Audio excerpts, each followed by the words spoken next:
Good morning, Magic players. Welcome to the morning show where we talk all things Magic the Gathering. Break out your questions and let's start this discussion with fire. So, we do Q&A on this show. So, bring on your questions. Both myself and the community would love to be part of the discussion. And also, we do Decklist review. So, if you got a 75, you need some feedback, you always wanted to show it to a whole community. Maybe it's going to be something spicy someone else will take to another level, but bring it to us and we'll give you our critique and also help you fix the mana base, fix the win condition, and whatever else you need help with. So brew up your cup of coffees and let's brew up some magic. Welcome to Coffee and MTG for March 3rd, 2021. I am your host, Nikachu, the Murfolk Master. Welcome, everybody. Good morning, MTG Ectoplasm. Good morning, Straw Boss. And also good morning, Steve Manzo. Welcome to another wonderful day of coffee and MTG. And with that, I can start drinking some of my coffee. It's funny, I'm like here on time now, as advertised. I feel like there's less people immediately. People think the show starts at like 9:05, 9:10. Nikachu never starts at 9 o'clock. Trying to turn a new leaf here. Frederick, good morning. Good morning, Cactus Ovishma. Good morning, Mark. You submitted your deck list? Excellent. Good morning, Joseph. Good morning, Benjamin. We got all the Benjamins here. This show brings me joy. Yes, we stick with the things that bring you joy in this world. Good morning, Keith. Representing on Facebook. Good morning, Gustavo, Clayton, Raman. Good morning, Andreas. Good morning, Dustin. I've never been this early. Good morning, Nikachu. You got to be early for Coffee and MTG. If you're not up early, you're gonna miss the coffee, and you're gonna miss the coffee, and you're gonna miss the MTG. Although we do have this on a replay. I should make a banner actually. Where's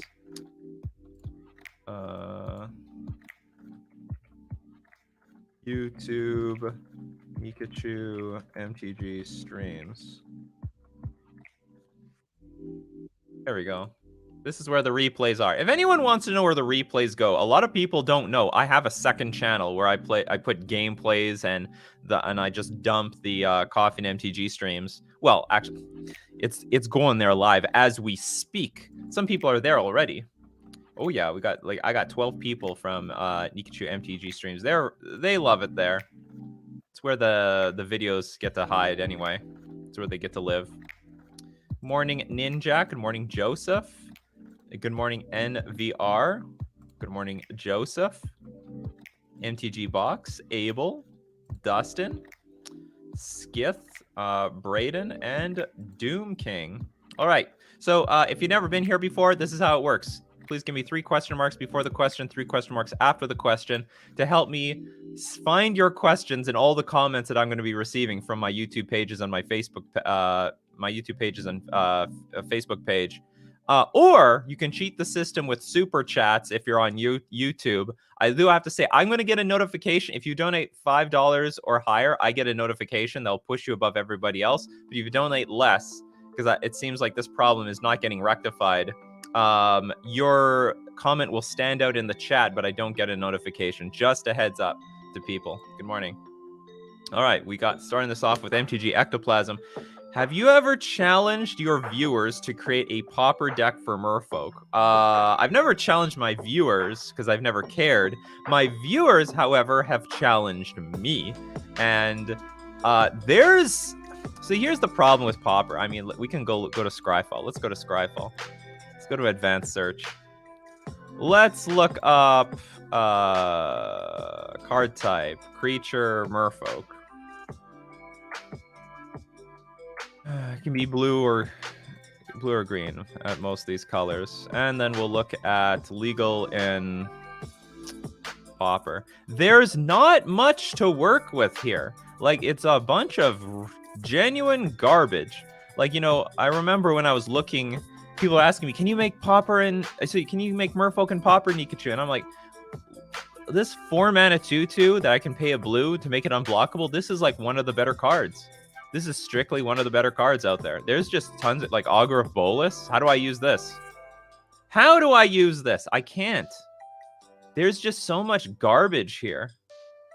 It just doesn't, like, in the end, I'm like, well, I sort of have something that works, but when it comes to, like, at the end of the day, You would just be so much better off playing a Delver deck or a Fairies deck or something, some sort of mono blue tempo deck over whatever I would make. I mean, there is a little bit of something about going blue-green. I mean, Jungleborn Pioneer was one of the better ones that I saw. 2/2 that puts another body on the battlefield. But you don't really have the mana base for this, right? Well, maybe you sort of do. If I'm paying green on turn 3, maybe we can live with that. But it's just not great. It's just impossible. I mean, what am I going to do with a 1/1? Like, yeah, people could say I can't remember. I don't think Curious Obsession is a common. But there is, I think, a common you put on the... Is it Curiosity?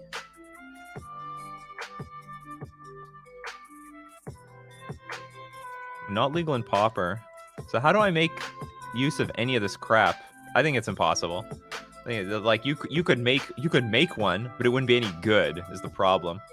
People put too much hope into my Pauper skill. So from now on, I just say there's nothing in Pauper for Merfolk. It's impossible. Ben, faced with the perilous decision of a Nintendo Switch or 75 pieces of flimsy cardboard, Nikachu, guide me on this matter. Depends how often you get money. I mean, honestly, I would go, seeing as we're probably still going to be quarantined for quite a few months from now, you might be better off with the Switch. And then hopefully you have a replenishment of money 6 months from now, and then you buy the cardboard. But if you asked me right when the pandemic started, I would just easily say go get the Switch, because you can't do anything with the cardboard right now. But you do you. I don't know what games you want out of this thing. I have no idea. Clayton Mirren, do you drink coffee black or with cream and sugar? Just with a little bit of, not cream, milk. The cream is too strong for Nikachu. I'll get all farty and bloaty. It's not good. But a smidge of milk, that's okay. That is good. But no sugar anymore, because it's just like a negative free roll on my teeth. I can live without the sugar. I don't need it. It's okay. Best website for deck techs. I don't mind MTG Goldfish. Honestly, a lot of them are fine. I don't know what's the best one. I can just tell you the worst one is deckstats.net.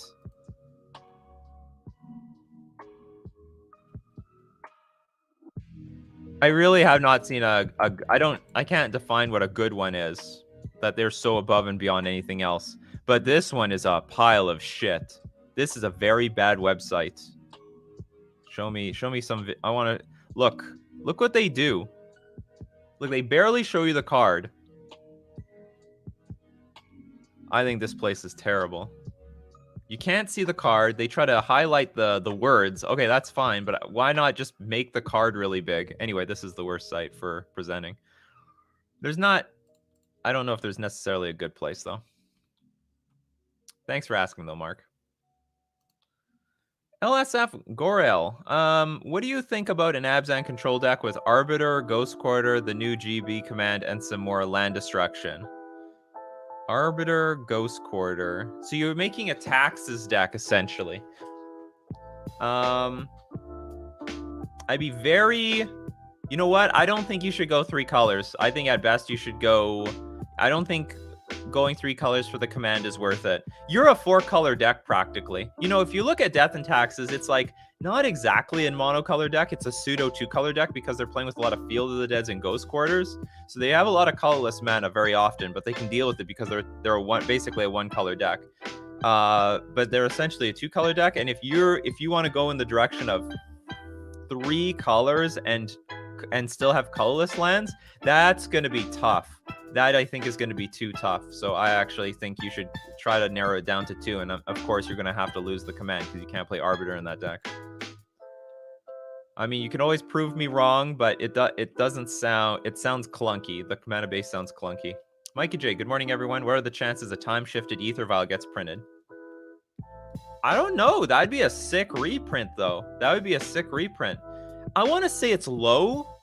I want to say it's low because they've reprinted Ether Vial a lot, and maybe they wanted to prioritize other cards, but it's possible. Sean, do you think Amulet Titan could ever work in Legacy? I know Titan Post works.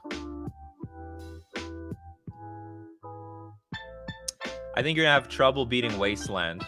So even when you get a Karoo land in play, in response, Wasteland the Karoo land, and you still have to bounce something back to your hand, because let's say turn 1 Amulet, turn 2 Karoo land, it's in play tap, trigger on the stack. it untaps and you have to bounce a land. So now they wasteland you, and now you got to return. You'd get tempoed out really hard. So I don't think Amulet would work the same way it does in Modern, unless I guess you're playing without the Karoo lands. But then what's the point of Amulet? You got the thing that keeps big mana in check in Legacy is Wasteland. That is, and if we had Wasteland in Modern, say goodbye to Tron, say goodbye to the Amulet decks. Big mana would struggle big time. It would not be a free. They would not have a free ride in Modern, which is probably why we're not going to see Wasteland in Modern ever. Matthew, which old border reprints spoiled so far do you like the most? Oh, the Master of the Pearl Trident and the True Name Nemesis, hands down. I'm a Merfolk player. I really like I have a foil Time Spiral Lord of Atlantis. Unfortunately, I don't have it on me right now, but I really love the foil of the old border, and the fact, like I would love to get a playset of Master of the Pearl Trident to join it. Best way to play Merfolk and Pauper is to just splash Augur of Bolas and Delver. That's right. Vianix, what's the best Cascade target for the mid-range shell running the Cascade spells, but can still run Brazen Borrower, Dismember, and Stomping Giant? You mean Bone Crusher Giant that has Stomp? What's the best Cascade target? You mean of all three of these, what's the best one? I don't know exactly what the question is here. What's the best Cascade target for a mid-range shell running the Cascade spells, but can still run Brazen Bar? Oh, you mean which Cascade card would be best? Well, it can only be Bloodbraid Elf. So you could have a Rug deck with Cascade. There's nothing wrong with that at all.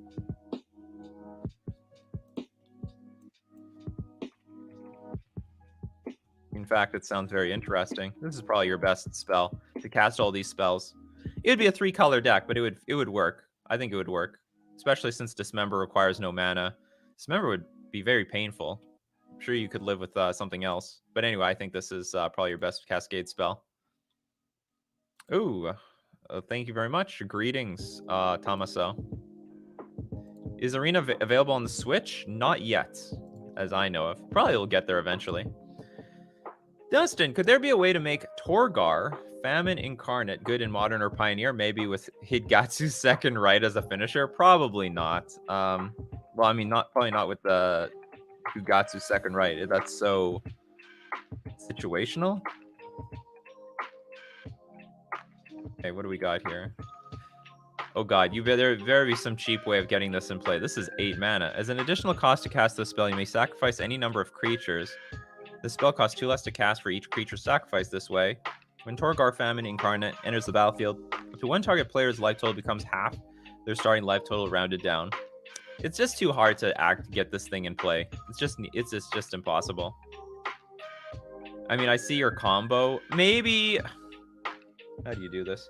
Maybe there's some sort of Burial Rites deck where you just mill your deck into the graveyard and you can flashback Torgar. But for the most part, just to combo with Higatsu Second Right. I mean, your opponent could crack a fetch and no, they don't have, like, if anyone doesn't know what Higatsu Second Right is, hold on, sorry, Hidetsugu.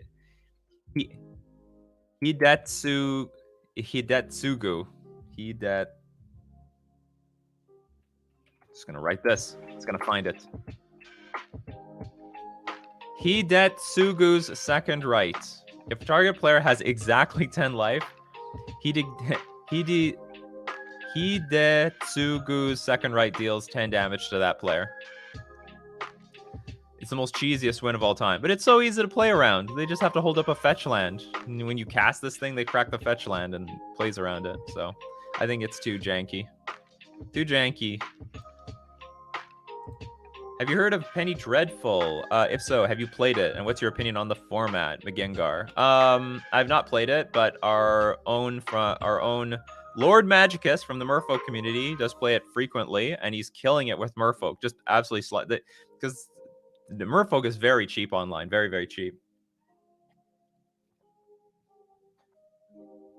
So he's killing it in the tournaments, making a lot of top 8s. I think the format's fine. I've never played it though because I don't have time to play much else other than Modern. My apologies. I couldn't hear what you said. And I don't need to talk to you, Siri. Little Bird, did you try out milk alternatives like soy or oat? Should help if you have a problem with lactose. I have tried it, but you know, it's not the same. It's just not this. I mean, it's fine. Like the oat stuff it's fine. It works, to be honest. But my wife doesn't drink that stuff, so, and I drink so little. I just need to put so little in my coffee that it's really negligible. I'm not gonna buy a whole thing of like oat or soy milk, just for like it'll spoil before I finish the damn thing. Have you tried to play Merfolk in Historic? Absolutely, definitely very playable. I loved Merfolk in Historic. I think it's very strong. They have a lot of good cards there because they have Mirror Regery. Give us Mirror Regery in Pioneer. It would be a huge game changer in Pioneer. Steve asks, in your opinion, how viable do you think vampires are in the current meta? Very playable. Very, very playable. Vampires have a lot of cards to work with. I think it's very... I got a 5-0 with vampires. And if I work on the deck more, I'm sure I could like create like a pretty competitive build. But anyway, I think vampires are very underrated. It's just that no one wants to try to play the deck. They've got everything. Someone like really good needs to play with it on a regular basis. I don't mind going back to vampires once in a while. But they have definitely everything. They've got the lords. They've got good synergy for death triggers. They got Thoughtseize. They can splash in white if they want to. I think they have everything. Tomaso, how much do you think a card should be to become a modern staple? How much? It's not really based on price. There are some very expensive cards in modern only that see no play only because they are like commander cards. It's only a modern staple if it sees... Oh yeah, like how much play do you think it needs to see? I think a modern staple is a card that sees play in modern and it's just always seeing play in modern, even if it's in one deck. So I could say Past in Flames is a modern staple, in my opinion. Even though it sees play in one deck, it's just there. It's always there. Maybe I have the wrong definition of what a modern staple is, though. But I mean, if I'm going through a trade binder and I see a bunch of garbage and then I see Past in Flames, I'll like, okay, that card sees play in competitive tournaments and it has for like 7 years. 7, 8, 9 years, longer, since Modern was born.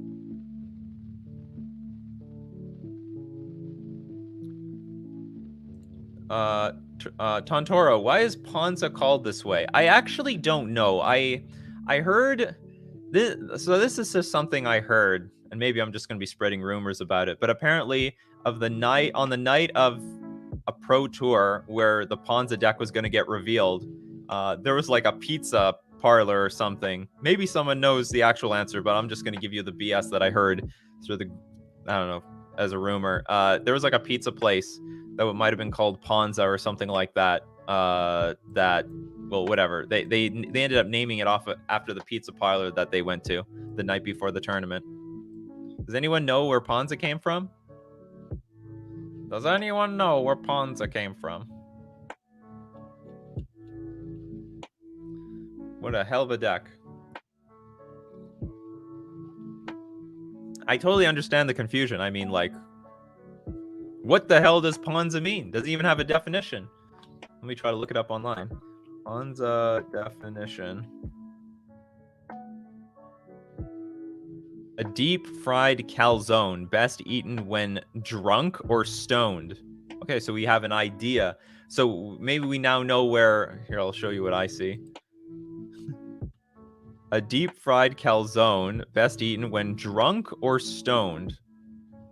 Also referred to as a... What the hell? Okay. So we have some idea of like what was the mentality of the people when they invented this deck. It was named after Ponzarata. Is that a player? I heard Ponza was a local sandwich. What is Ponzarata, though? Ponzarata. Google Ponza MTG. All right, let's look up Ponza MTG. Yeah, but okay, where do I go after that?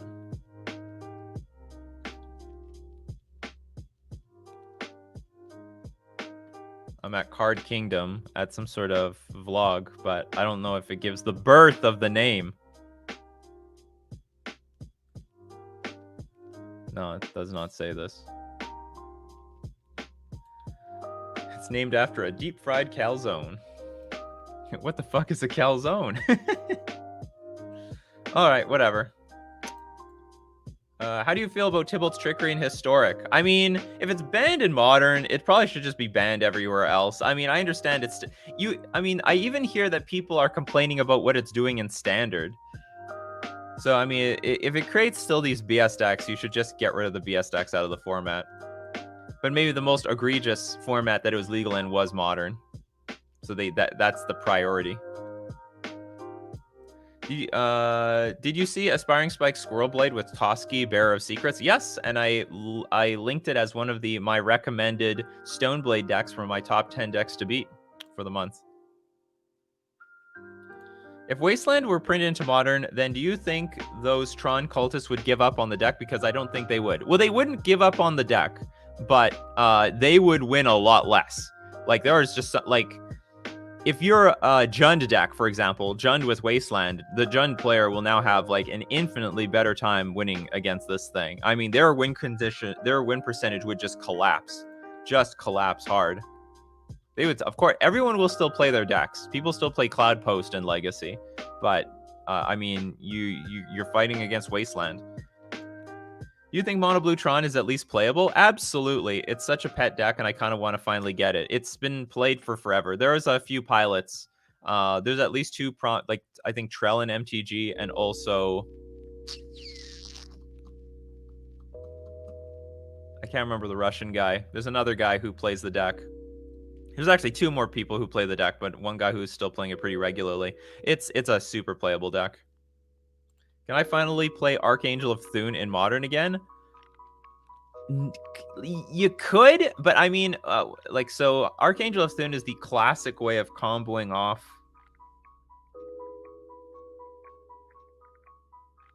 Let's look up Archangel of Thune. This was a classic way of comboing off with Spike Feeder, but you don't need to do that anymore because it's been replaced by Heliod, right?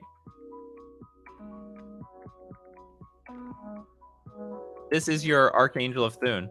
So now this is how you trigger Spike Feeder anyway. And if you have a counter generator, you can like create infinite power on the battlefield. So I mean, Archangel of Thune is just pushed out by this card, which can be found off of Collected Company. Oh, yeah, Shock Trooper. You know what? It just came to my mind. Shock Trooper. Is Amulet even worth building right now? Absolutely. I think it just won a Modern challenge. Yeah, Shock Troop is still out there. Pure Rector, less out there. But we definitely got the Tron pilots that are still in existence. Ben Golan. Hi, love the channel and the videos. Keep it up. Thank you very much, Ben. And save your money. Building towards that next 75. Thank you very much, Ben. I appreciate the super chat. Casper Soul. Recently went 3-1 at my local game store with my old school affinity list with Mox, Amber, and Emery. I beat Tron, Hardscale, Stoneblade, and lost to Stoneblade. Record 2-0-2-0-0-2-0. I'm guessing 0-2. So you had, you went 3-1. You beat 3, and then you lost to 1. Gotcha. Old school affinity list with Mox, Amber. So you had like a blue affinity. I like the sound of that, to be honest. I think there should be a blue affinity deck somewhere. Whoops. What I got the Heliod out. Go away, Heliod. I hate you. Do you think Jeskai Value deck could be had for Modern with Fires of Invention, Electro Dominance, the Expertise card, and a Suspend card like Ancestral Visions and Wheel of Fate? I have no idea. You're throwing so many cards out. You got to show me a list. Show me a list. Make the list. You got to make a list. You know, there's all sorts of great ideas people have, but then you look at the mana curve, and then you look at the balance of the win conditions and the spells, and it's like all completely out of whack. In theory, anything can work, but you gotta make the list. Thomaso, what takes, in your opinion, what takes a new card to become without being broken? For the most part, they shouldn't be pushing the cards. What it takes to become a Modern staple without being broken? I mean, truth be told, like everything gets broken eventually. It's just that. So how do I put this? there's not really a good way of articulating what's going to be good enough for Modern without like getting banned. It's just that if you print enough weak sets, once in a while there'll be a Modern playable card in there that can see Modern play, and then I don't know, out of every card that sees Modern play, I don't know, maybe 1 in 20 could be like really broken. And it's just recently we've been thrown so many Modern playable cards that the rate of broken cards that are too good for Modern have really gone up. So I look at it at a statistical point of view, but maybe this is not the best way of looking at it. Because even right now, like as the power level of Modern keeps rising, the bar keeps getting raised. What can be put in the format, and what's fine today might have been broken a long time ago. Your thoughts on Universe Beyond for Commander? Some weird cards coming up for that format. I mean, this is the future of Magic. You're gonna be exiling your opponent's Bart Simpson with a Pokeball that you unequipped from your Frodo. I don't know. This is the future of Magic in Commander. Unless the Commander players stand up and say that there are 2 Commander formats, one with Universe Beyond, one without. So we'll see how that works out. Time shifted cons fetch lands, or am I crazy? I don't think they would do that because the cons fetch lands are just the OG fetch lands, right? And those already come in normal border. So yes, you are crazy. Do you think Eldrazi Stompion Legacy is a competitive deck? Yes. It's a very strong deck. May not be the best deck, but whatever. How expensive are foil old border Master of the Pearl Tridents going to be? Can you start telling everyone that they suck and are ugly so no one else will buy them? Can't do that. I have no idea what they're going to cost. I'm really hoping they're not going to be more than $50. I might not buy them right out of the gate. I might wait a while. They're probably going to be expensive, though. Hello, for which are the tier 1 decks now in Modern, and how do you see the future of Modern? I have a video about, just look up top, what do I call it? Top Modern decks to beat or something like that on YouTube. My videos will definitely pop up. You can go check out the one for February. So if you want to know what the top decks are for Modern, you could do that. And how do I see the future of Modern? Strong. It's the most popular competitive format out there. The most popular. Hands down. Most resistant. It's crazy because Modern gets more complaints than any other format. But you know what? Maybe that's a sign that it's doing something right. It's doing something right. It means there's a lot of people involved in the format. People like it. People love the format, and they keep going with it. All right. Jai Portelli, thank you very much for the super chat. Hey, Nikachu, do you think if Wizards made a Pioneer-specific set like Pioneer Masters or like a Modern Horizons, do you think more people will play? Not necessarily. There is one thing that would help, and that is if Wizards did print directly into Pioneer, the dual lands. We don't have all the dual lands. Why? Why is it that there are so many mono red, mono black, mono green, mono blue, mono white strategies? It's because we don't have sufficient dual lands for the guilds or the wedges. So like, what do we have? We got like, let's look up Seachrome Coast, for example. Maybe Seachrome Coast is not exactly holding back blue-white control or anything like that. But so here's Seachrome Coast. And boom, not legal in Pioneer. Illegal. You know, we go to Dark Slick Shores. Also not legal. That's a big deal. What are the other ones? Razor Verge Thicket. Okay, whoops, Razor. Again, not legal in Pioneer. Like, this would be a very big deal if we could get these lands into Pioneer, because it opens up it significantly opens up your ability to play 2-color or 3-color decks. One reason that the monocolor decks are so popular is just because that the mana bases are so clunky. Like, even for blue-white, it was pretty clunky for a long time. I mean, I know we got the Pathway lands, so maybe I'm wrong. Maybe the Pathway lands have done a really big job, because this is sort of an old argument that I had. Maybe it's not valid anymore. The pathway lands do make a big difference. Yeah, the other half of the cycle though was in Kaladesh. Yeah. So we have Botanical Sanctum. We do have Botanical Sanctum. So maybe this isn't necessarily correct, but I think one thing that people love about Pioneer is that it was at a lower power level. And if you start pumping out like cards directly into Pioneer, you might make it more powerful than people want it to be. If you want a powerful format, you go to Modern. It's as simple as that. If you want like a more powerful deck than a more powerful format than Standard, but not to the Modern degree, then you go to Pioneer. I mean, one of the shittiest things was the combo decks that were living in Pioneer for like 6 months. Very powerful combo decks, by the way. The Inverter deck was super strong. The stupid what's it called? Lotus Field deck was really strong, really annoying to interact with. So those were very, very powerful combo decks that were not making fun for people. Not fun for people at all. Yeah, the pathway lands really help spirits. I believe it. I believe it. So whatever can help create more archetypes, the better. But I would be very... Let's not forget what Modern Horizons did to Modern. And it'd be really hard to argue that it definitely made Modern a better place. There were some benefits. I think the Horizons lands were good. I think Force Negation was good.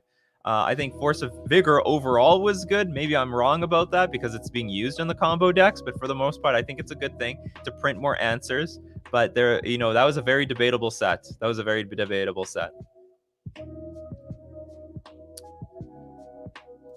Would a Storm/Burn deck with Nihab the Eternal work in Modern? What do you think? I don't know. Let's see.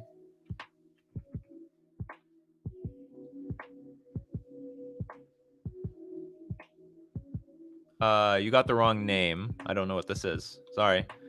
When you give me I don't know all the names for all the cards, so sometimes I can't answer questions if I can't look up the cards. Jojo says Luris Blue White Murfolk. Is it still worth playing over the other versions? It is still worth playing. I think Luris is still a good card in Murfolk. Very good for grinding opponents out. Papa Joe MTG. Suppose I want to pimp out my deck. Should I pre-order singles from Time Spiral Remastered now, or just wait for the release? In general, you should wait for the release. But the problem is this doesn't qualify for every card. For example, Force Negation went up in price over time, not down. But in general, all cards go down in value after you wait. Very rarely do they go up. GG, stop. Let's try to look up Force Negation.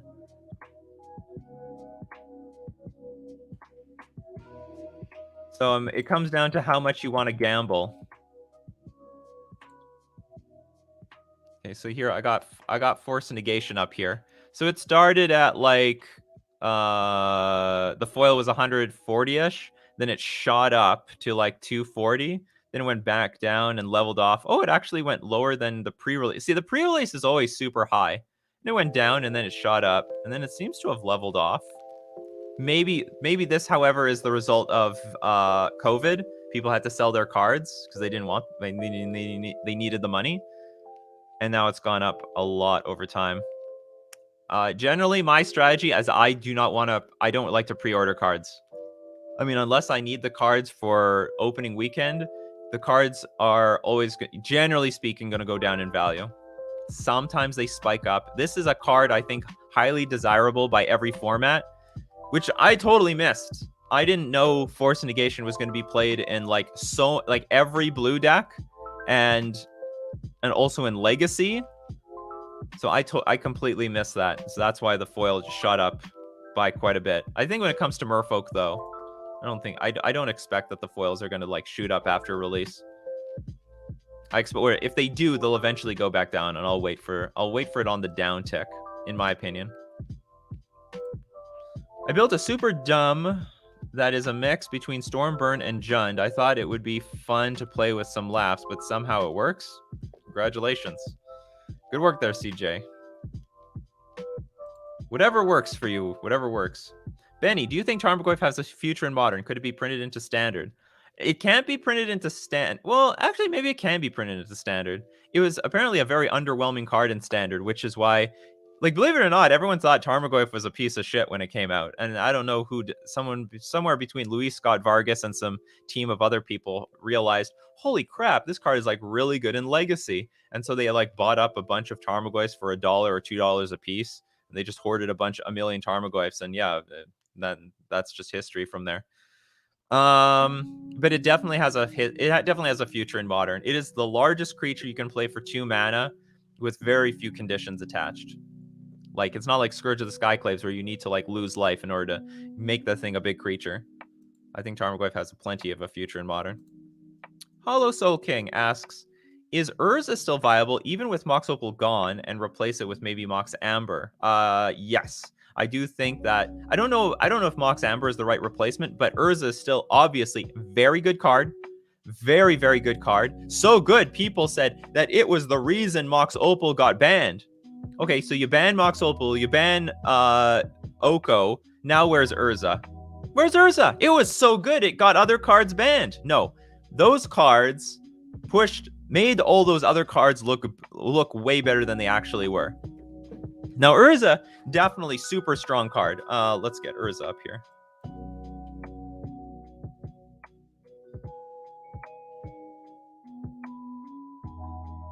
I believe that this card is still outrageously powerful. There is a combo with it between Sword of the Meek and Thopter Foundry. It's waiting for a new home, though. Or maybe the deck is fine right now, but it's not OP or anything like that. But maybe Mox Amber can push it. But you need more legendary creatures, right? Like, you need Emery. You're going to need maybe something else. I have a feeling that Mox Amber by itself with Emery is just not enough. Anyway, Urza's good stuff. When will we see a return of Splinterfin? When people play less removal? Splinterfin was definitely winning because people just had no idea what the combo was about. So I got some free wins like that. But it did not stand up to the test of time because of the removal. Some opponents, my Eldrazi opponents, would play like Chalice on 0, and that's it. The combo's dead because I can't play my Paradise Mantle. It's a 0-mana artifact. What do you think of Is It Prowess in Modern? Extremely powerful. Extremely powerful. Also very resistant. Very resistant to hate. This is another thing. Like Chalice of the Void, they can beat Chalice of the Void. They just play a bunch of 2-mana, 3-mana, 5-mana spells, or because they can play Sprite Dragon, Bone Crusher, Giant Stormwing Entity, or they can find a Braid and then blow it up. Curious, what are your plans for the channel in the future? By the way, I have an accounting exam soon. Wish me luck. Good luck. I know what accounting is all about. Was not particularly pleased when I had to take my accounting class. But I feel like I didn't learn the class properly in the first place. Plan for the future is to go to the moon. I'm just going to keep making... The point is just to keep making videos that people like. So far, the tier list videos, huge response for the tier list videos. So I'm going to keep pumping out those tier list videos like no tomorrow, like as people keep watching and enjoying them. And plan is to get to 100K subs at least by the next 12 months. It will be hard, but it will be possible. It will be possible. I gained like 4,000 subscribers in the last month and a half, so I'm exploding out of nowhere. It's good stuff for me.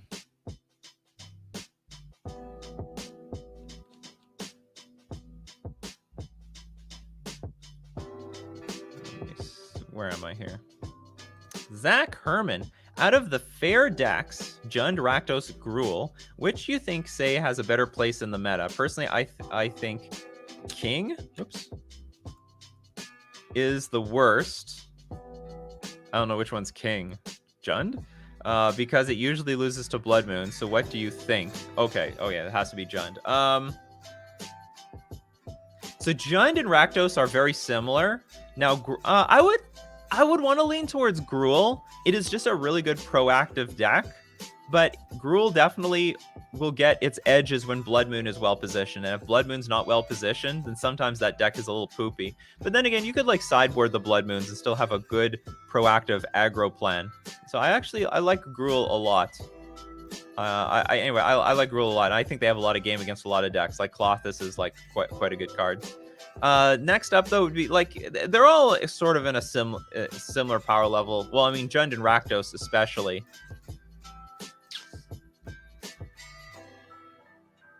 But what about right now? I don't know. It could be Jund. It could be Jund because of the Thoughtseize. Thoughtseize, I think, is going to be very well positioned right now. Joseph, what do you think of Lightning Skelemental in a budget Rakdos mid-range deck? Yeah, that's totally fine. If you can get Lightning Skelementals on a budget, go for it. It's a strong card.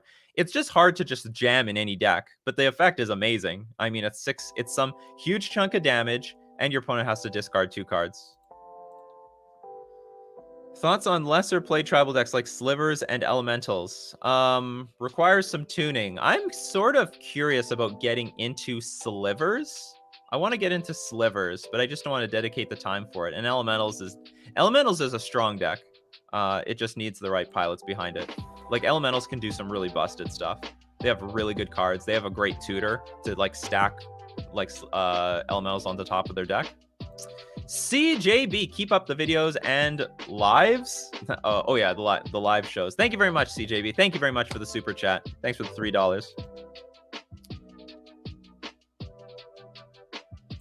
Dustin Lee, Azorius Spirits, Abzan Humans, or Mono Black Zombies. Which deck would be best for starting in Pioneer and or Modern?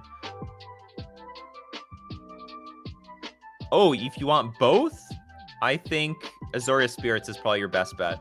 Because you can, like, whatever you buy for Azorius Spirits is almost identical to what you get for Modern. It's, like, identical.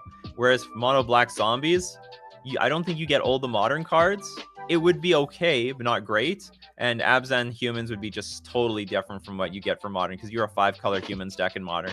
In Modern, like, the cards don't overlap at all. So if you want overlap between the 2 formats, number 1 would be Azorius Spirits, number 2 would be Mono Black Zombies, number 3 would be Humans.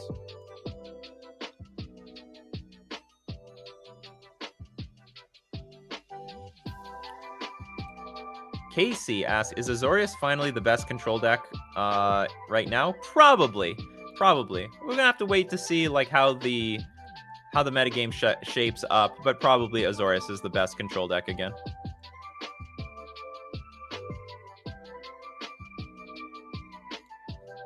Torborg asks, Opal was not what killed Urza. I think it was Astrolabe. Oh yeah, I totally forgot Astrolabe. They got 3 cards banned. So they got Opal, Astrolabe, and Oko. Yeah, that's correct. So that was the last one to get banned. Spike is brewing with Urza right now. So even with Astrolabe banned, like that was definitely a good card in the Urza deck. So I think at the point that they ban Astrolabe, Urza is now a fair card. I totally forgot about Astrolabe. That's a totally good point. I just remember that the Urza deck faced like a million bans. Just a million bans. There might even be a 4th ban in there that I'm totally forgetting about. Well, some versions of Urza did play Uro after Oko got banned.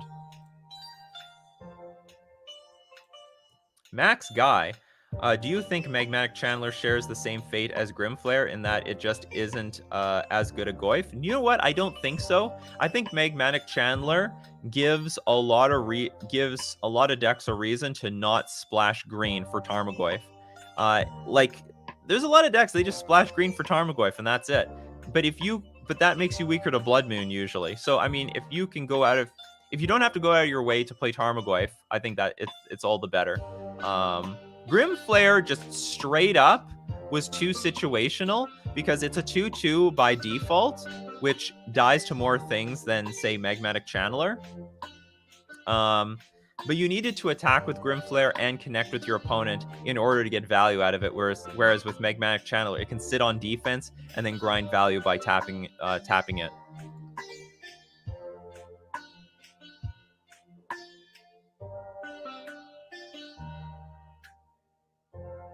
I have no idea what you're talking about. And do not spam the chat. Put you on timeout. When I get to the question, I get to the question. Is Pioneer dead / dying? What's the best deck right now? It's not dead at all. I looked at the numbers. There's 350 people playing in the league at the moment. Not the greatest numbers, but nothing I would say is dead. It's a stable number. Like I've seen, let's see, let's go look at Pioneer. I've seen Legacy with less. So here's Pioneer right now. Niv to Light is number 1, it seems. Mono green mid range. I actually hate playing against mono green. This is a fucking annoying deck. It's just so hard to interact with the creatures, and then they gain 1,000,000 mana with Nykthos. And what is it? Where's the really dumb card? Oh, they're not playing with it. I think the real dumb card that I hate is like the Great Henge. I hate that card. Did they replace the Great Henge with Vorinclex or something? Whatever. I haven't played this format in a while. So mono green, you have Rakdos Pyromancer, you got Burn, mono black aggro, Boros aggro spirits, Orzhov auras. So now that we look, I mean, let's look at Rakdos Pyromancer. Like, did they look what the? Oh, they're not no, yeah, they're playing the pathway. So the metagame's already very different thanks to the pathways. I don't remember Rakdos being a deck. I don't remember that. Burn probably loves the pathways. Well, they might actually no, they might not play the pathways. They don't need it. They've got enough, and the pathways might screw their mana. Because in the past, it was like just mono red, mono black, mono green, and we still see them at the top here. But there's definitely a lot of room to play more colors now that we've got pathways. Pathways was a big deal to this format. I don't even know what this is. Orzhov auras? What is this? Historic deck? That's what we need. Fucking Bogles in Pioneer. We need more Bogles decks. Oh my god, Jund with when I see the word Jund, I don't really expect to see Collected Company in there. This is not the Jund deck I'm used to. Priest of the Forgotten Gods? It's like a priest deck. Oh, this is Jund Sacrifice. This is just Jund Sacrifice. Poorly named. Poorly named here. There's mono red aggro. Anyway, it's still around. When Wizards gets around to the format, it's gonna change everything.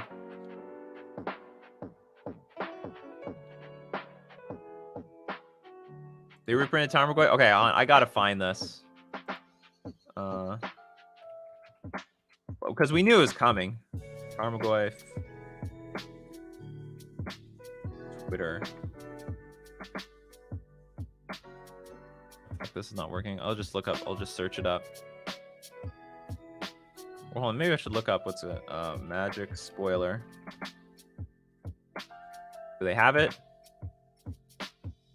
Oh my god, they've got Primeval Titan in Old Border. That looks weird, to be honest. They have Eternal Witness in Old Border. Today is Green Day. Is all things green. Okay, so where's the fucking Tarmosaurus Rex? I'm looking for my Tarmosaurus Rex here. Let me look for Tarmosaurus Rex on Twitter. Search Twitter for Tarmogoyf.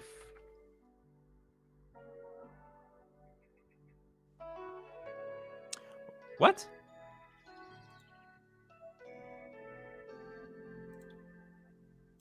This is not what I was expecting, but okay. That looks fucking weird. So they didn't update the board. Well, they updated the board. We've reached the future, people. Oh no, did we reach the future? I don't know.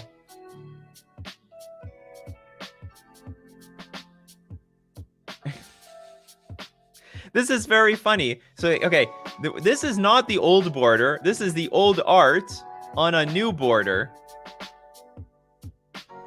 This is bad artwork. That's the good artwork. That's the better artwork, in my opinion. That's a good artwork. That's what Tarmogoyf is. It's like a fucking amalgamation of garbage from your graveyard.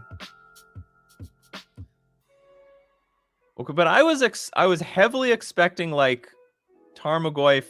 So what the fuck is this thing? What is this? This is clearly a Tarmogoyf. We've been bamboozled. I mean, I have no problem with this. I like this. I'm an OG Tarmogoyf person. I like the OG Tarmogoyf a lot more than the new Tarmogoyf. Like, this is a Tarmogoyf. This is a fucking dinosaur. This should be in an exhibit in a museum or something. Anyway. But that was weird. Like, I was so heavily expecting like an old border Tarmogoyf, and all it was the old art on a new border. Got the old switcheroo or something. Way superior artwork. I can't understand what it looks like with this old art. That's the point. Like, okay, if your graveyard is instant sorceries, artifacts, enchantments, creatures, you shouldn't be able to make any sense out of any of that. That's why I like the old Tarmogoyf. I think it's flavorful. How is it that if you have artifacts, enchantments, creatures, planeswalkers, etc., that it creates a dinosaur? That doesn't make any sense to me. It doesn't make any sense. The worst Goyf art. I know. I'm in a minority. I should have a poll on Twitter about, like, hey, what do you prefer, the old or the new art? A Scanor. Guess what? It is time for Decklist review. I don't take Decklist from chat. I take Decklists from my my Discord account. All right, so everyone, it's time for Decklist review. So you know how this works. Use in the description, there is a link to my Discord. Join my Discord. Then there is a channel called Decklist Review. In Decklist Review, type the command !review deck space, give the URL to your decklist, and you will be eligible at random to be chosen for Decklist Review. Ignore the queue. It says there's a queue. It's all BS. You're all chosen at random. So everyone has a chance every single day at Decklist Review. And as we wait for people to submit their decklist, we are going to thank our sponsors, starting with FusionGamingOnline.com, my favorite local game store. This is the place to get all your Magic singles. If you want to get your Pioneer cards for cheap or want to pre-order anything from the new Master Set, this is the place to get it. Also, the deal of the week, save 15% off all Kaldheim singles and sealed product. I'm pretty sure the sealed product can only be delivered within Canada, but the singles can be shipped anywhere. And you can support the channel by not just purchasing from Fusion Gaming Online, but also don't forget to use coupon code Nikachu at checkout. It will give you 5% off all your purchases. We're also going to thank Mana Traders, the premier place to rent Magic cards online, and definitely the best way for you to play test your brews to see if you can make them come to life. You can support the channel by using my Mana Traders link in the description below, or you can use coupon code Nikachu to get 15% off your first 3 months. Let's get on with Decklist review.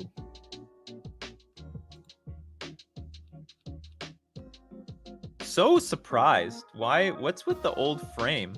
I'm sorry, what is with the old picture on the new frame? That's not how I expected. I sort of thought they were going to put the old picture.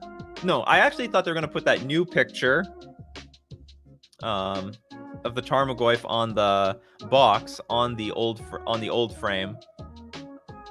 Anyway, it's things I could not expect. Things I do not expect for 200, Alex. Holy shit, I'm getting a bunch of super chats. Mitch J, morning, Nick. What's your opinion on why Wizards refuses to reprint fetches in a regular set? A few things. Firstly, they're very unpopular. Second, they slow standard a lot on Magic the Gathering Online. And I mean, these are the reasons. They could change them later, though, because they said this before, like, we're not printing fetch lands in standard again. Then they printed them in cons, and so, you know, that's history from there. But that's their reasoning right now. I don't know what their overall long run reasoning is going to be, though. I have a feeling that they're going to reserve the fetch lands now as a moneymaker for their other specialty products, like the master sets. So they don't want to put them in the standard sets anymore, period, because it would just deflate the price of the fetches down really low. And that's like a big money driver for people to open up the boxes or to even purchase them in the first place. Jay Ryan, also thank you very much for the super chat. Prime time and old border, all hail. All hail on. Let's get Magic spoiler out again. Take a look at that prime time. There's prime time and old border. Wonder, it's gonna be interesting to see how many people use the old stuff. even if you're a new player to Magic, you can still appreciate the old cards because you still need to reach into the past to play cards in your like current commander decks, right? So there's going to definitely be people who are like, you know what? The old border looks better. The old foils look better. I want more of this stuff. Thank you very much for the super chat. Another super chat. Jai Portelli. Goblins in Modern died pretty quick. Any thoughts? It didn't die. Where's Cactus of Ishmak when you need him? I think he's got like 4 or 5 trophies in Modern at the moment. It's not a super popular deck, but still very playable. I'll tell you what makes like Goblins pretty good right now is that Plague Engineer is not a heavily played card at the moment. So if you want to take advantage of Goblins in Modern at the moment, you got like now would be a good time because there's not a lot of just not a lot of what's called not a lot of sideboard hate, but definitely kicking. Another $5. Wow, super chat's wasted. None of them are wasted. Anything that I missed? I don't think so. I got to the super chat. Keep up good videos and the lives. Absolutely. All right, let's do Decklist review. Thank you very much, everyone, for the super chats. Oh, Friendly Casper is typing something. I'll let Friendly Casper. Oh, no, Friendly Casper already. Oh, no, we didn't put in the command. You got to put in the command, Friendly Casper.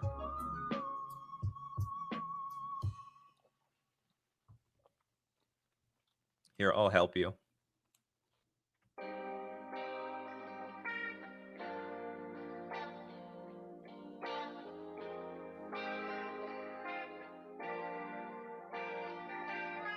Okay, I entered you, Friendly Casper. I saw that you did it wrong. You got to put the command in. Command, review deck, space, give the URL. Otherwise, it's not part of the queue. All right, time to choose someone at random. Aridos with a message. No message. Blue, black, waste not horror. All right, let's go. Let's do this.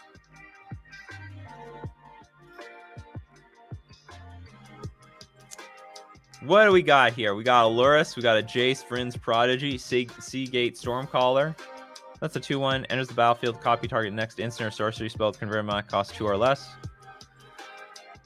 You cast this turn when you cast it. If Seagate Stormcaller was kicked, copy that spell twice instead. You can choose new copies. And you're playing with Thing in the Ice. Okay, so what does this have to do with Waste Not? So Waste Not is an enchantment, black and a generic. Whenever an opponent discards a creature card, put a 2/2 black zombie creature token onto the battlefield. Whenever an opponent discards a land card, add double black to your mana pool. Whenever an opponent discards a non-creature, non-land card, draw a card. All right, so how are we going to get synergy off of this? We have Bloodchief's Thirst, Cling to Dust, or is it just like a blue-black? It's just a Dimir control deck? Duress, Fatal Push, Opt, Thoughtseize, Collective Brutality. What format are we playing? Oh, we're playing Pioneer. Okay, I was like, where's the Inquisition of Kozilek? You fooled me. I actually thought this could have been Modern. Fatal Push, Opt, Thoughtseize, Collective Brutality, Agadim's Awakening, Inscription of Ruin. This is choose one. If this spell was kicked, choose any number instead. Target opponent discards 2 cards. Return target creature card with converted mana cost 2 or less from your graveyard to the battlefield. Destroy target creature with converted mana cost 3 or less. I don't know if I'm thrilled about this card. I understand you're probably going to try to get some synergy out of this with your Waste Not because you can make them discard 2 cards and then you get some mana. But I'm not in love with this card. Neutralize, counter target spell. Is that really the best card, though?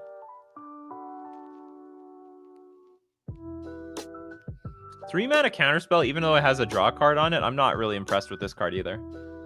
Okay, Extinction Event. This is a very good card. I think you should have 4 of them. Like, this is just really strong. Exile each creature with converted mana cost of the chosen value. Or maybe you have them in the sideboard. Oh, we have no sideboard. This is a very strong card. Because we don't have Damnation in this format. Whispering Madness. Each player discards a card from his or her hand, then draws cards equal to the greatest number of cards a player discarded this way. I don't like this card. It's clunky. Putting on a creature for Cypher seems like a fantasy. Not in love with it. Bad deal. You draw 2 cards and each opponent discards 2 cards. Each player loses 2 life. Way too expensive. Seagate Restoration, it's fine because like whatever, it's a random land. Okay, so what do we replace in this? I definitely don't want Whispering Mat. Like, I know you want to like get some synergy with this with Waste Not. Whenever an opponent discards a card, so discards a non-creature, non-land card, draw a card. Whenever an opponent discards a non-creature, non-land card, you get value. Well, whenever an opponent discards a creature card, put a 2/2. I think you can just use regular creatures, like regular cards. Okay, Clink to Dust is fine. Duress is fine. Bloodchief's Thirst, maybe you want more. Okay. I guess Agadim's Awakening is... It's like... It's a bit weird because you don't have that many creatures in your deck. Is it 61 cards? You're right. It's 61 cards. Oh, it's because of the Companion. The Companion is the only card in the sideboard.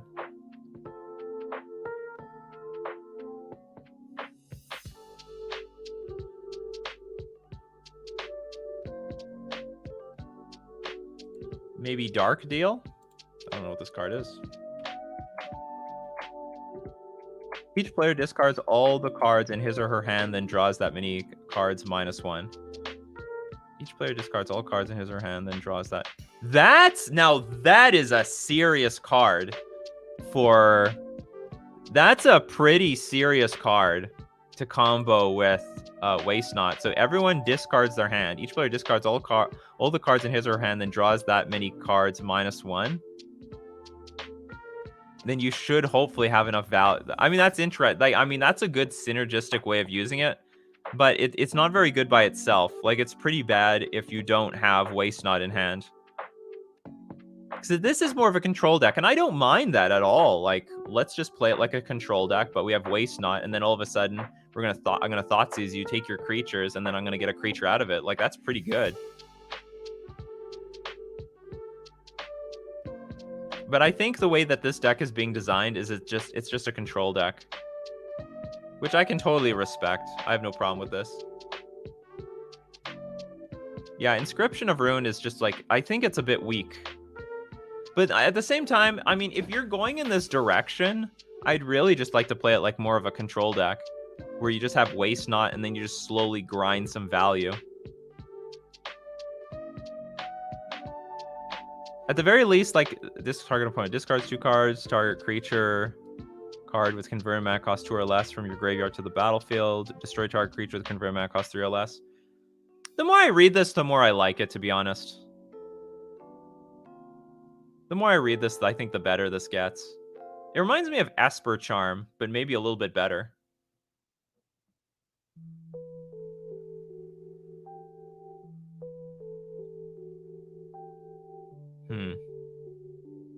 Yeah, the more I read this card, the more I like it.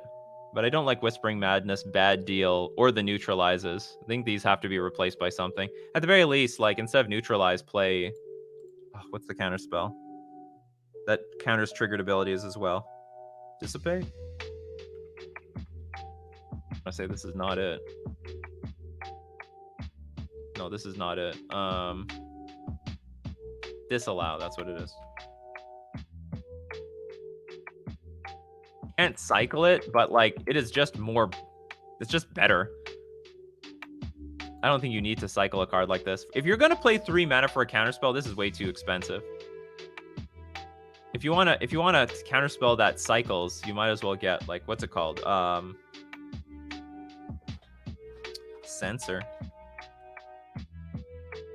Cycling is just much cheaper, and you'll counter stuff on average anyway. And it's also a good counterspell to have as a 2-of, because once your opponent sees it, they'll slow the fuck right down. And so if you want to side out your censors, it's not like a big loss because you only have 2 of them in your deck. Can't you not play it with Lurrus? Lurrus cannot... you can play... Okay, hold on, let's see. Is there an enchantment in here?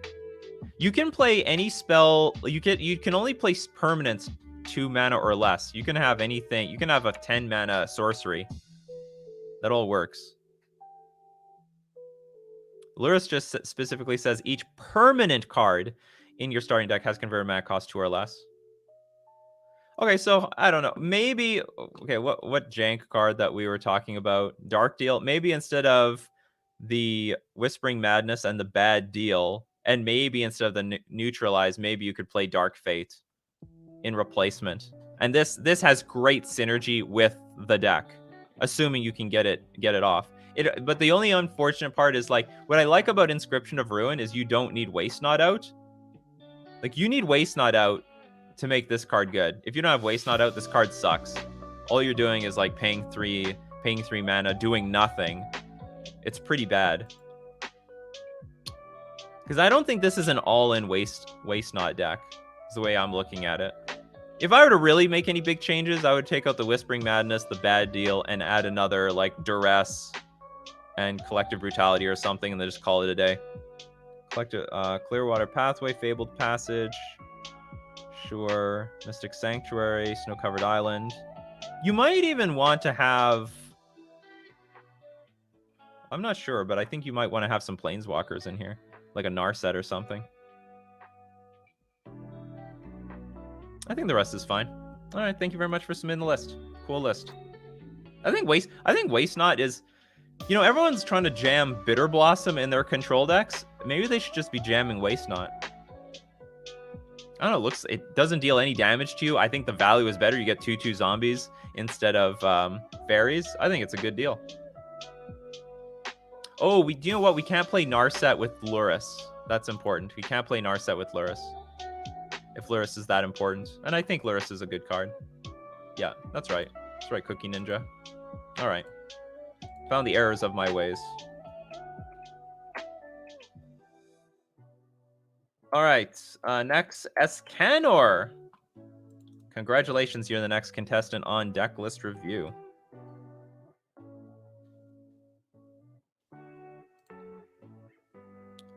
We have, in Modern, a new deck.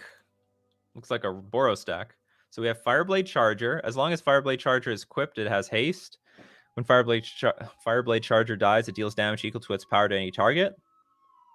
Champion of the Flame, Trample, gets +2/+2 for each aura and equipment attached to it. Core Blade Master, oh god. Equip warriors you control have Double Strike, Kazul's Toll Collector. Attach target equipment you control to Kazul's Toll Collector. Activate this ability only anytime you could cast a sorcery. Attach target equipment you control. Oh, that's interesting. So you can just put, like, Colossus Hammer on it. Karn the Great Creator. At first, this looked like a real BS, but now it's starting to shape up. We have Karn the Great Creator, Nihiri, Heir of Ancients. Creates 1/1 white core warriors. You may attach an equipment you control to it. Okay. In that case, I think... Oh, do you have one more... You have a Colossus Hammer on the sideboard for Karn. Okay, that's interesting. Lightning Bolt Path. Resolute Strike. Oh, what is the minus? Look at the top 6 cards of your library. You may reveal a warrior or equipment card from among them, put it into your hand, put the rest on the bottom of your library in any order. Okay. Resolute Strike. Target creature gets +2/+2 until end of turn. If it's a warrior, you may attach an equipment you control to it. I think this card... I don't know about this one. This seems like a pretty crappy card compared to the other ones. Lightning Helix, Colossus Hammer, Springleaf Drum, Mind Stone, Battlefield Forge, Clifftop Retreat, Mountain Needle, Verge Thicket, Plains. I think this should be... I don't know if this deck is on... It's actually quite an amazing deck on a budget. It looks like a budget deck. I think one of the better upgrades, though, would be Sacred Foundry. So Sacred Foundry would come into play potentially untapped for your turn 1 plays, or Lightning Bolt or Path. And it would help Clifftop Retreat come into play untapped, because right now it cannot... Clifftop Retreat is entering tapped really often. Sideboard... Cage, Lightning Bolt, 2-path, Shadow Spear, Apostle's Blessing. If anything, you should have Apostle's Blessing in the main. Like, this might not be a bad deck for Apostle's Blessing in the main to protect your creatures, because your whole deck is based on these creatures, right? You don't have that many of them. I mean, I guess Nahiri creates infinite creatures. Sunbaked Canyon is not bad, but it deals a lot of damage to you. There's only 20 lands in this deck. You might also want some more land. I don't know. Maybe you can survive with just the Mind Stones and the Springleaf Drums.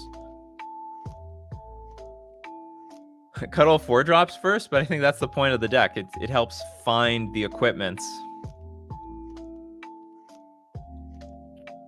So I'm not going to change that, but I will change the Resolute Strike. This should be Apostle's Blessing or more copies of Lightning Bolt, maybe. You got to remove this. This is... I don't know. I can't get behind this. I think this is a pretty crap card. Got some Lightning Greaves in here.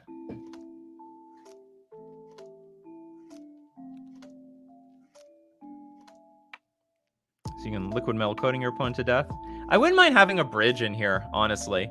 Just because, like, Karn the Great Creator can win with just, like, the Karn the Great Creator can just sometimes win just for being Karn the Great Creator. So, like, Karn the Great Creator, get Ensnaring Bridge, play Ensnaring Bridge, then you go get Liquid Metal Coating, and then you just wait for forever until you want to win.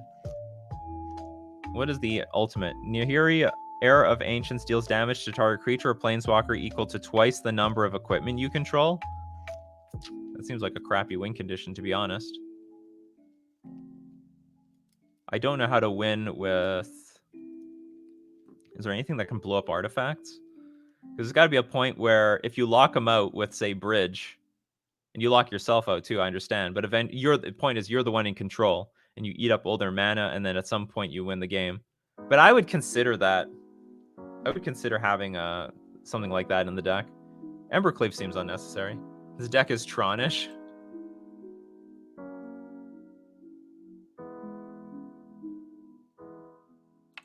Better luck next time, Casper. Okay, what do we got here?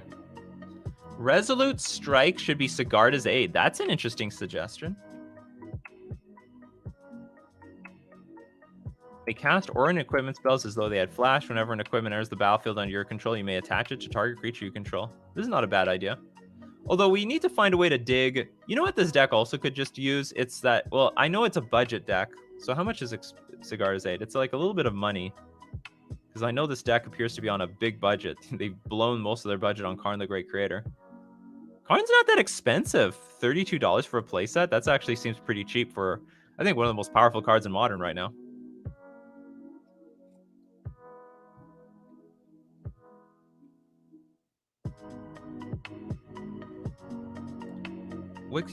You know what? I would replace the Resolute Strike with Apostle's Blessing. That seems like the easiest way to change something. But how do we equip the...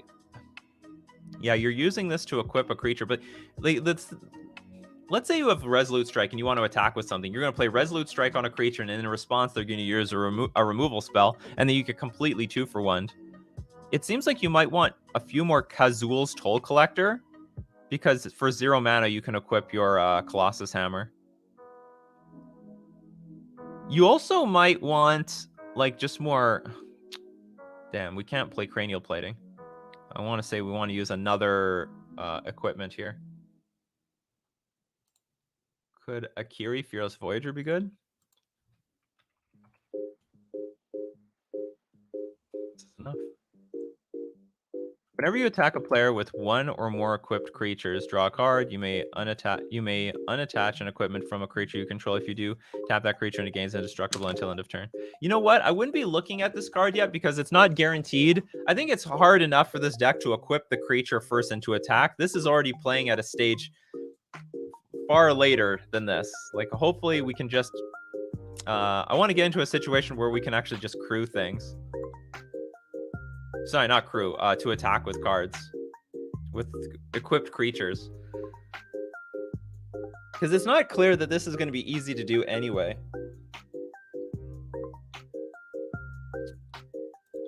Well, I mean, you could go with these ideas, but we're living with this list. This is how it is right now. Unless you want to play the Resolute Strike, and maybe you replace, like, Lightning Helix and Path for some Apostle's Blessings. Because you got to protect your creatures. If you don't protect your creatures, they're dead.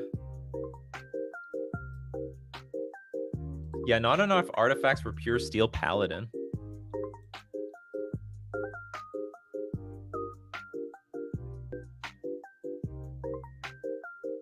Anyway, my only suggestions would be improve the toolbox for Karn the Great Creator in the sideboard. Like, find room for a bridge, find room for a Torpor Orb. Like, these are cards that can just completely lock out some... Like, you can win the game by yourself with Karn. So Nahiri will create... Well, I mean, Nahiri will help equip creatures, because she makes, like, infinite, like, 1/1s or whatever. The White Quest? Well, I don't know what the White Quest is, unless that's the name of the card.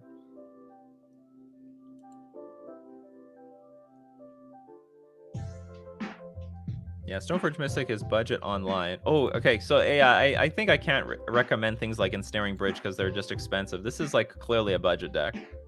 Otherwise, it would have poured more money into something else. Okay, in that case, the only thing I'm going to change, put Apostle's Blessing instead of, I don't know, some number of Lightning Helix and Path to Exile, so that when you play Resolute Strike, it's very likely to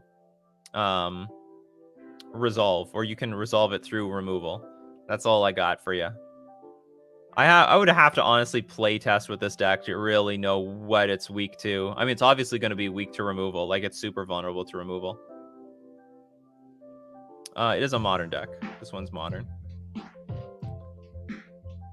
Karn has no home in this kind of deck. Take it out for more equipment synergy. That is not a bad, bold strategy. This does way more for it. And, like, maybe instead of Karn, you put the 4th Colossus Hammer in the deck. But then how do you find the equipment? Like, a Karn is like an extra copies of Colossus Hammer, because you can find the 4th Colossus Hammer here. It's basically the tutor. The equipment tutor right now is super expensive. What is it called? Something steel.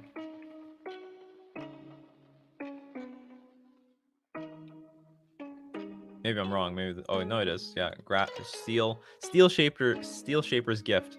It's like $28. I think it's even more expensive online. Anyway, everyone, thank you very much for helping make the deck work.